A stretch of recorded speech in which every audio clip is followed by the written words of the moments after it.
Oi pessoal, agora a gente vai para a parte 3 da nossa primeira aula do Scratch. Na parte anterior eu tinha dado uma tarefa pequena para tentar completar essas três sequências de blocos aqui, e agora eu vou dar a resposta para essa atividade. Como eu tinha mencionado aqui com o nosso plano cartesiano, toda vez que a gente está trabalhando com movimentar um personagem para cima e para baixo, a gente vai usar o eixo Y, a seta que tem o nome de Y. Então, aqui no down arrow, que é a seta para baixo, eu também vou utilizar um change y by. Uma das coisas que a gente tem que ter noção sempre é o valor que a gente coloca, se ele é um valor maior que zero ou um valor menor que zero, um valor positivo ou um valor negativo. Como essa seta está apontando para cima, se eu colocar um valor acima de zero, ele vai começar a subir, se eu colocar um valor abaixo de zero, o meu personagem vai descer. Então esse valor aqui tem que ser negativo. Eu vou usar menos 10, por exemplo, porque eu também coloquei 10 aqui. Poderia ser números diferentes, não teria problema em ser, por exemplo, 10 e menos 5, mas o personagem seria mais rápido para cima do que para baixo. Nem sempre faz sentido, dependendo do jogo, talvez faça, mas é bem comum fazer com que esses dois valores sejam o mesmo, a diferença é que um positivo e um negativo. Então, se eu usar a seta para cima funciona e a seta para baixo também funciona. Dá play para zerar ele. Agora, para a esquerda e para a direita, se eu olhar aqui na minha imagem, eu tenho o eixo X, a seta do X, apontando tanto para a esquerda quanto para a direita, então a gente vai usar o eixo X nas duas. Para a esquerda eu tenho valores negativos abaixo de zero e para a direita eu tenho valores positivos acima de zero. Então aqui no left arrow, que é para a esquerda, eu vou colocar um change x. Eu já tenho o valor de menos 10 aqui, então tá certo. E para a direita eu vou pegar outro change x com um valor positivo, valor em 10. Então agora se eu apertar a seta para a esquerda, meu personagem tem que estar andando e a seta para a direita andando na direção certa. Então agora a gente já tem um personagem que pode ser controlado nas 4 direções básicas do jogo. Tem como fazer um movimento ainda mais refinado, mas isso a gente vai dar uma olhada nas próximas aulas. Agora, tem mais alguns elementos que a gente pode alterar além da própria movimentação do personagem. A gente vai dar uma olhada em um deles agora, que é a cor dele. Então eu vou utilizar esse mesmo bloco aqui que a gente utilizou, vou pegar um outro deles, vou vir em Events, pegar o segundo bloco de todos, o Space Key Pressed, e eu vou colocar uma letra, que a gente ainda não utilizou. A gente tem as setas aqui, eu vou utilizar a letra R, cadê? Aqui. Eu vou pegar mais um e utilizar a letra G, aqui. E vou pegar mais um e vou utilizar a letra B. Então eu tenho R, G e B. Essas três letras são as letras iniciais de 3 cores em inglês, as principais 3 cores que a gente usa quando a gente trabalha com computadores, que é vermelho, red, verde, green e azul, blue. O que eu vou tentar fazer, principalmente quero que vocês tentem fazer, é alterar a cor desse personagem toda vez que eu aperto uma dessas letras. Então, se eu apertar R, ele tem que ficar vermelho, se eu apertar G, ele vai ficar verde, se eu apertar B, ele vai ficar azul. Para alterar a cor de um personagem, a gente vai utilizar aqui na categoria de Looks, um pouquinho mais para baixo, perto do final dela, a gente tem esses blocos aqui, ó, o Change Color Effect By e o Set Color Effect To. Basicamente, o Change e o Set funcionam na mesma ideia que eu expliquei no vídeo anterior. O Change ele aumenta ou diminui o valor e o Set ele muda para um valor fixo. Como eu não quero que a cor dele fique mudando, eu quero trocar para um valor definido, eu vou utilizar o set nesse caso, diferente da movimentação que a gente usou o change.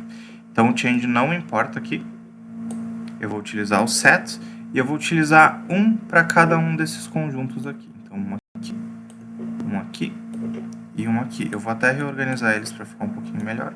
Então vou colocar aqui e vou colocar aqui. Dá um zoom também. Como funcionam esses blocos de Set Color Effect To? Basicamente, o personagem tem uma cor que está associada com um valor numérico, com um número, e se eu definir o valor como 0, ele tem a cor original dele. Então, sempre que eu colocar Set Color Effect to 0, e apertar a tecla R, por exemplo, esse personagem vai voltar para a cor original dele, que é laranja com pedaços brancos. Esse número daqui que eu coloco, esse 0, ele pode ser qualquer valor de 0 até 200. Pode ser valores menores, pode ser valores maiores, mas na verdade ele faz uma repetição. Então, por exemplo, se eu colocar 200, é a mesma coisa que eu colocar 0. Se eu colocar 400 também, ele tem... ele basicamente arredonda o valor do personagem. No máximo vai ter uma alteração bem pequena, como vocês podem ver. Aqui ele ficou bem claro. Se eu colocar 200, ele vai ficar só um pouquinho mais escuro. Se eu colocar 400, ele fica a mesma coisa que 200. Se eu colocar 600 também. Porque ele repete a cada 200, sendo 0 o único que ele fica mais claro. Qualquer valor entre 0 e 200 vai dar uma cor diferente. Então, por exemplo, se eu colocar 130, vai dar uma cor mais roxa. Eu quero que vocês tentem encontrar os valores que fiquem mais próximos de vermelho, mais próximos de verde e mais próximos de azul. O valor vermelho vocês vão colocar aqui no R, do verde aqui no G e do azul aqui onde tem o B. Tá? São valores, lembrando, de 0 até 200.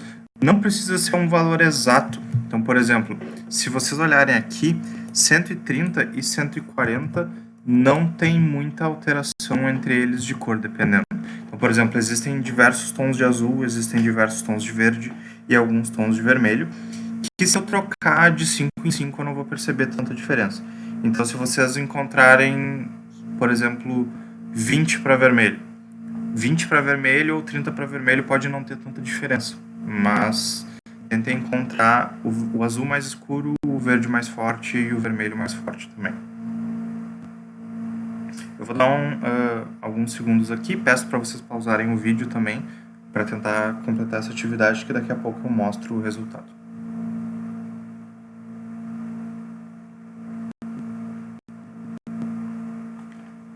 Ok.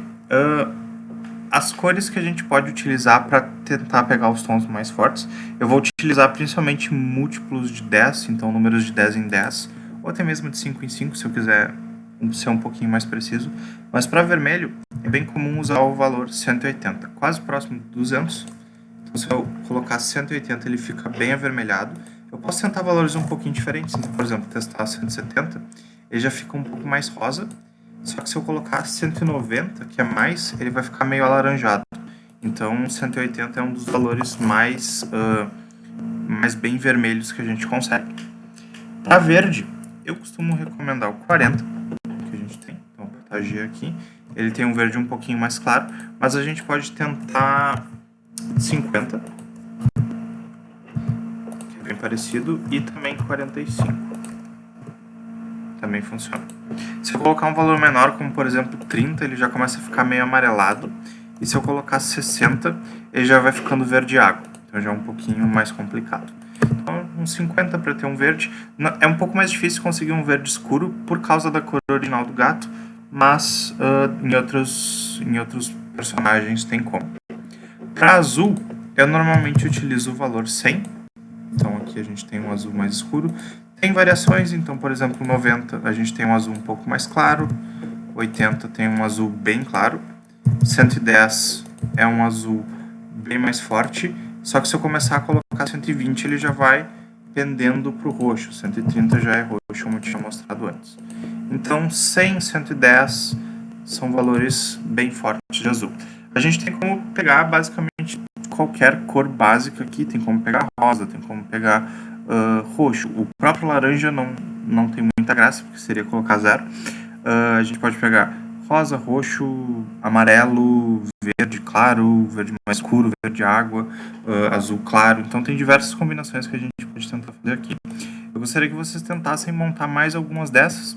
Então, por exemplo, eu vou pegar mais um bloco aqui com a letra P. Aqui. E eu vou tentar achar o rosa. Eu não lembro de cabeça qual é o rosa, mas eu vou tentar chutar aqui. Então, se vermelho é 180, eu vou tentar voltar um pouco para 160, talvez.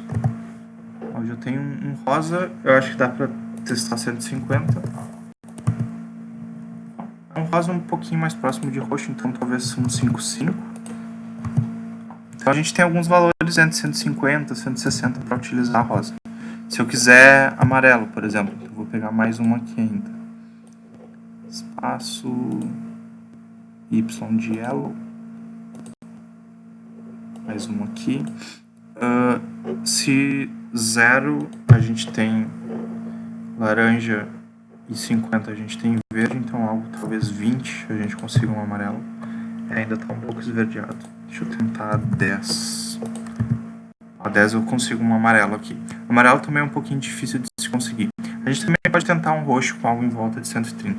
Então a cada 10 de valor a gente consegue começar a perceber um pouco de diferença. Vocês podem criar diversas dessas sequências pequenas aqui, mudando a cor do personagem. A única coisa que é importante é não usem a mesma letra várias vezes, porque ele vai reconhecer duas vezes. Então, por exemplo, se eu colocar B aqui também,